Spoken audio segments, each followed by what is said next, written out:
ஏற்கனவே திரு அண்ணாமலையை சொல்லிவிட்டேன். அவர் எது பேசுகிறார் என்பதே தெரியவில்லை.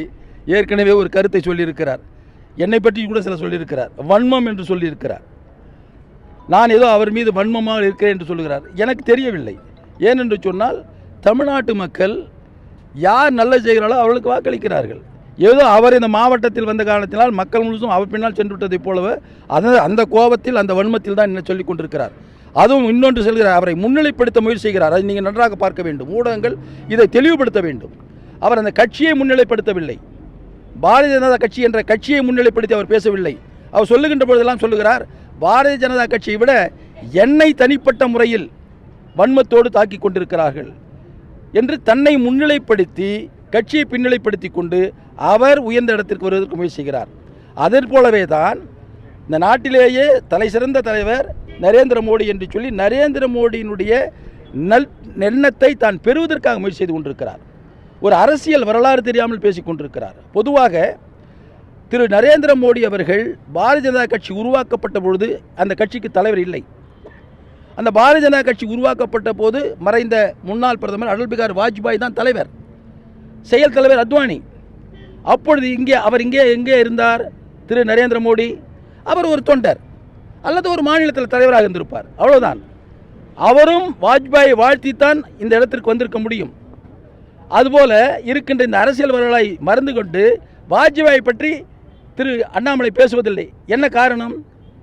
நரேந்திர மோடியை பேசுகின்ற பொழுது அவரை உருவாக்கிய தலைவரை பற்றி பேச வேண்டுமா வேண்டாமா? பேசுவதில்லை. ஒன்று அவரை மறுக்கடிக்கப்படுகிறார்களா அல்ல மறந்துகிறார்களா தெரியவில்லை. ஆனால் நாங்கள் அப்படி அல்ல.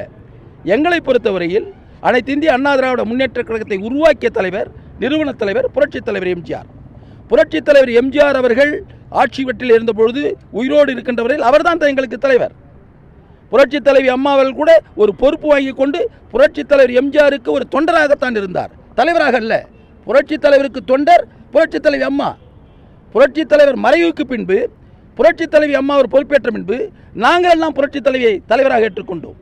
எப்படி புரட்சித் தலைவரையும் ஏற்றுக்கொண்டு அவருக்கு பின்பு பொறுப்பேற்ற புரட்சித் தலைவி அம்மாவையும் ஏற்றுக்கொண்டு அவருடைய சொல்படி நடந்து அவர் வழியில் நடந்து புரட்சித் தலைவி அம்மா மறைவுக்கு பின்பு இன்று எங்களுடைய கழகத்தினுடைய பொதுச்செயலாளர் எடப்பாடியார் அந்த பொறுப்புக்கு வந்திருக்கிறார்.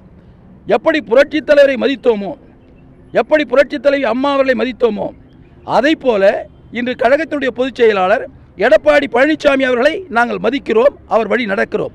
இதுதான் ஒரு கட்சி நீண்ட காலமாக பயணிக்கக்கூடிய ஒரு செயல்பாடு. அது அவருக்கு தெரியவில்லை. மாறாக நரேந்திர மோடி ஒருவரை மட்டும் முன்னிறுத்துகிறார். என்ன காரணம்? அவரை முன்னிறுத்தி இவர் அரசியல் ஆதாயம் தேட முயற்சி செய்து கொண்டிருக்கிறார். ஆனால் அவர் முன்னிறுத்துவது என்பது அந்த கட்சியினுடைய தலைவர்களை கலங்கப்படுத்தி கொண்டிருக்கிறார்.